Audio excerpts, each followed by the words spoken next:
Okay, I'm back with another video, and this is the second of our trilogy of movie themes today. The first one we did was Mission Impossible, and that has already been uploaded, so watch it. Hopefully, you'll enjoy it. We're doing uh, another one. This is, in case you can't read my little screen up here, is from The Saint. The Saint was a 1997 film released by Paramount Pictures that starred Val Kilmer as a thief turned adventurer by the name of Simon Templar. The Saint is actually based off of a long-running 1960s television series that starred the late Roger Moore, long before he ever became James Bond. And in fact, many considered the TV series The Saint to be sort of his testing ground for playing the part of James Bond. And I can see that. I can see that. I used to watch the Saint television show when I was a kid, and watching it on weekends when it was on, I think, Channel 9 in Windsor. I think that's when it came on. And then it would come on again in the late 70s, I want to say early 80s, when CBS picked it up for their um, late night lineup after after introducing us to the 1970s revival of the series called Return of the Saint. That was on usually Friday nights on the CBS late movie, often paired with another 1970s revival of a 60s British television series, The Avengers, or in this case, The New Avengers, as they're called. Um, Roger Moore played Simon Templar, a sort of a wealthy adventurer slash sleuth um, slash troubleshooter, whatever you want to call it, with a mysterious past. Many believe he was a former criminal. He's based off the literary character of the same name created by Leslie Charters in a series of novels which began in 1928 as in the novel Meet the Tiger. And Charters would end up writing more than 50 Saint novels over the course of the next 45 years. And with, I think, his last Saint novel being published around 1983, if memory serves. And I've read a few of the books. And they're dated. Obviously, I mean, come on, they're dated. But um, for me, it's the TV show with Roger Moore that gets me. The character's also been adapted into a series of films by RKO Pictures back in the 1940s, which starred Louis Hayward in the first film, which was The Saint in New York. That was followed by uh, five others with George Sanders taking on the role before giving the role over to Hugh Sinclair for the final two in the series. And after that, uh, the character of the Saint migrated to radio and did numerous radio programs throughout the decades. most notably on NBC as The Adventures of the Saint, which has the distinction of starring none other than the great horror icon Vincent Price as Simon Templar. And he played that role for about 3 years on radio before he left it um, when his star in Hollywood really started to shine, thanks to House of Wax. And I just lost my thing. Hang on. There you go. Okay. And it's just, come on. Really?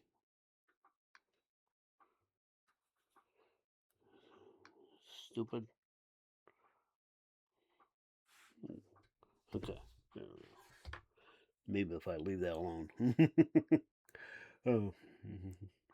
Anyway, Vincent Price uh, would star as Simon Templar in the radio version, which aired until I think 1952, maybe 1953. I'm not exactly sure.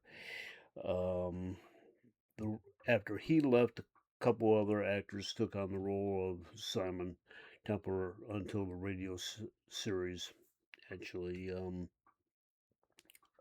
ended its run.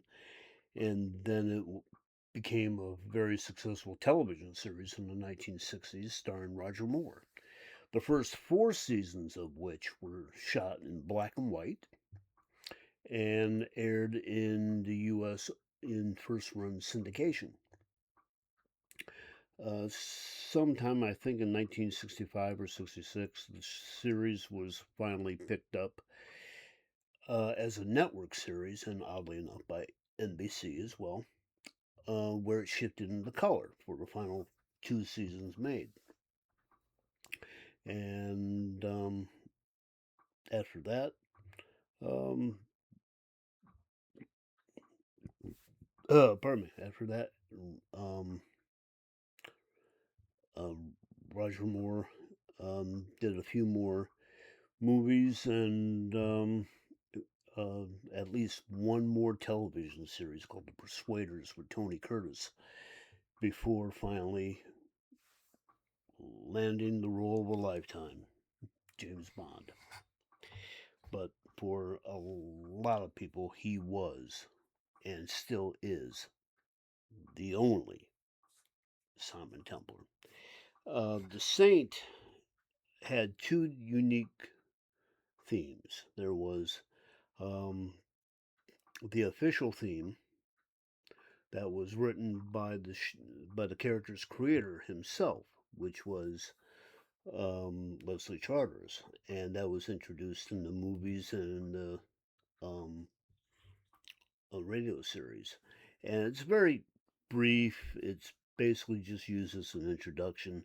It's like, I think it's da da da da da da da da, pretty much like that. For television series, um, ITC Entertainment, which was a major um, production company, distribution company in Britain, um, brought the series from Britain to the U.S. And composer Edwin Astley uh, composed the familiar theme song for it. And um,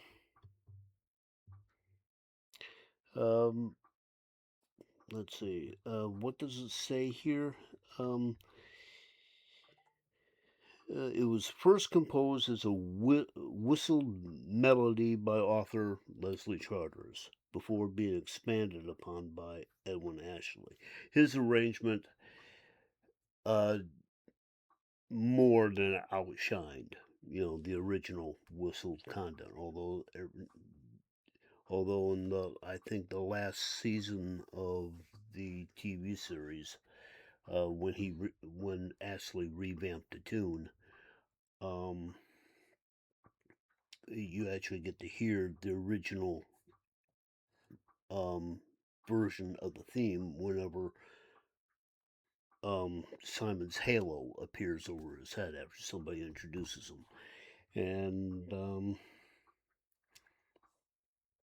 and that was mainly the hook of the show. Was Simon would start off each episode by giving a brief, sometimes breaking the fourth wall while doing it, um, telling you about the locale that he finds himself in, whether it be Monte Carlo or London or the Philippines or wherever.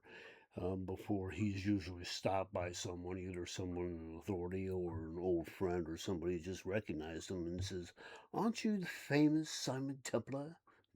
After which, on cue, he would look up just slightly, and then a halo would appear over his head, which would transition into the opening credits for the TV series. In 1997, a movie was released based on this character, played by Val Kilmer. Rest in peace, Val Kilmer. And the theme and the theme song from the television series is actually used during the end credits for the film, and it's given a modern remake by the British instrumental band known as Orbital. And they covered it and released it as a single in April 1997, and it's taken off the soundtrack of the film. The track is an updated version of Edwin Astley's theme music from the 1960s Saint TV series, and plays over a scene toward the end of the film. The single's B-side, The Sinner, is also original composition developing elements of Orbital's arrangement on the A-side. And this was one of Orbital's biggest hit singles. It reached number 3 in Iceland on the UK singles chart, their highest placing song on that chart, along with Satan Alive. Okay. Okay. In Ireland, it peaked at number 7, and in Finland, it reached number 8.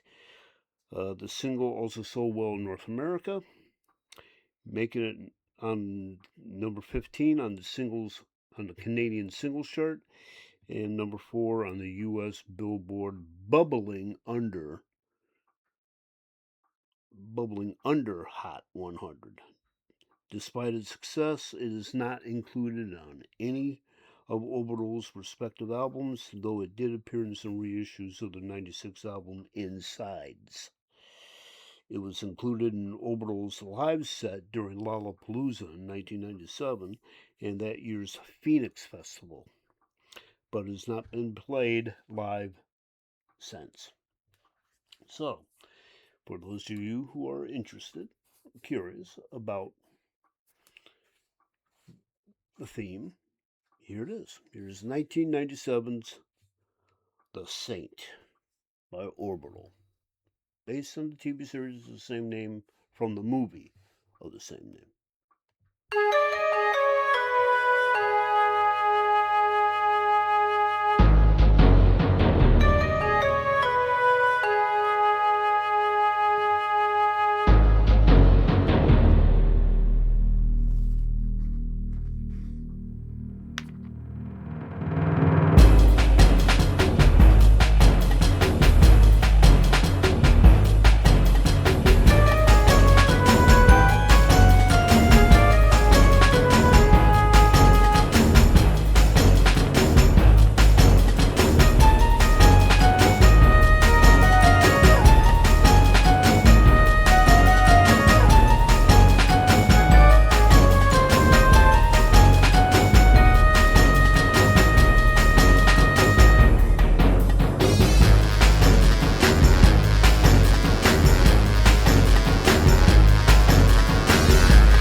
Okay, we're going to pause it for just a second.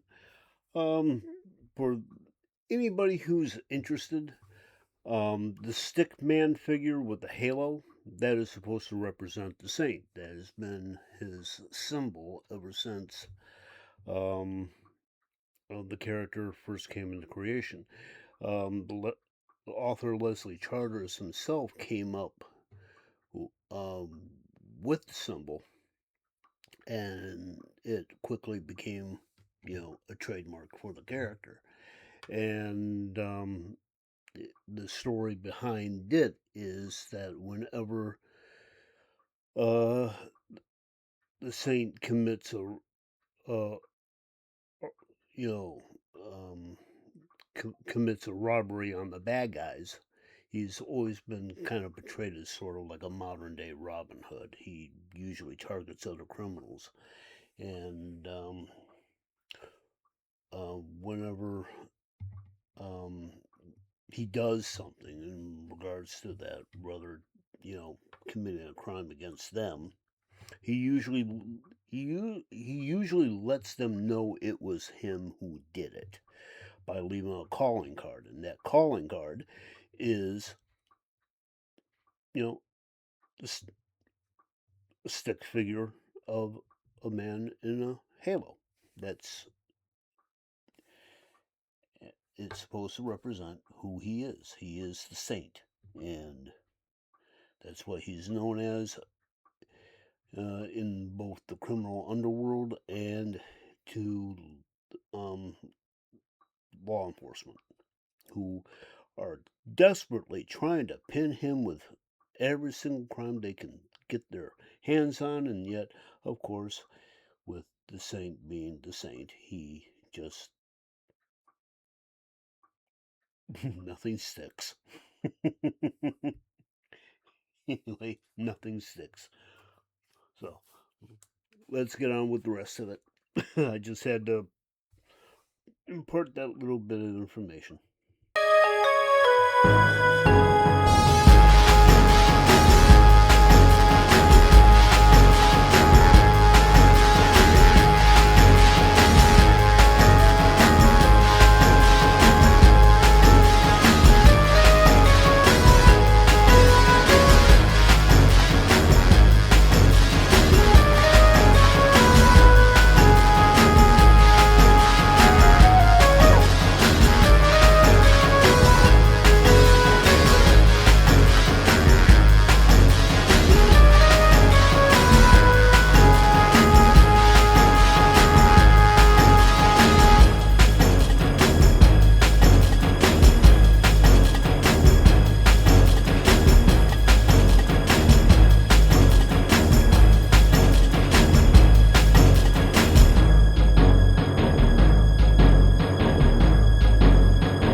Okay, that was Orbital with their version of the theme from the television series slash movie The Saints, starring Val Kilmer from 1997. And I I guess the movie didn't do that well because no sequel was ever made, and it is notable that Val Kilmer did not return as Batman for another Batman movie after he did Batman Forever, specifically so he could do this movie. So take from that as you will. Uh, this, of course, wouldn't be the end for the Saint. The Saint would come back in another another attempt in, I guess, 2016. I want to say, um, when TBS commissioned a pilot for a brand new Saint television series, but it eventually went unaired, and instead it made its way to, you know, streaming services instead. And I can't remember who stars in it.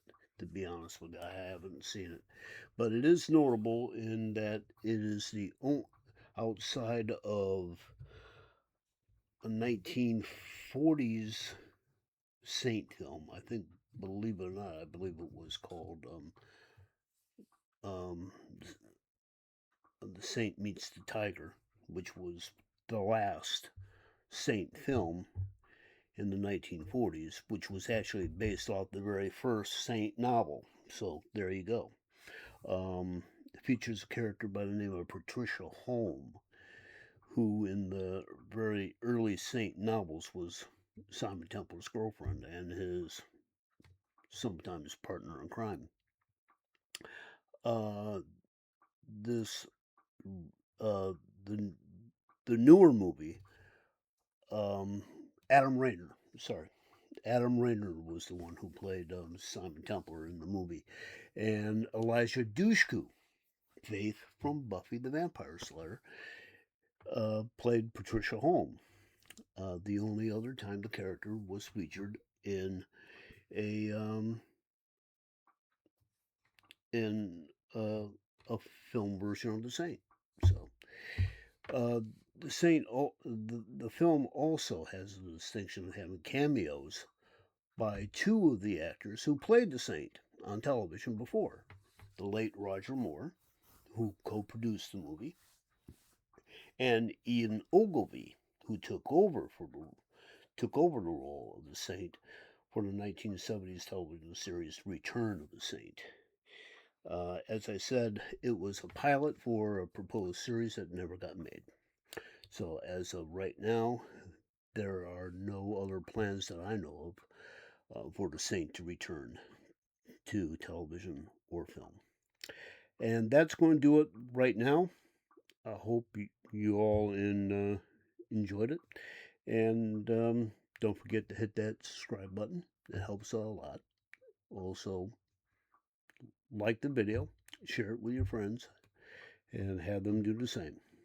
And this is number 2 in our trilogy. I will be back with number 3 to close it all out. So stay tuned because I got a good one.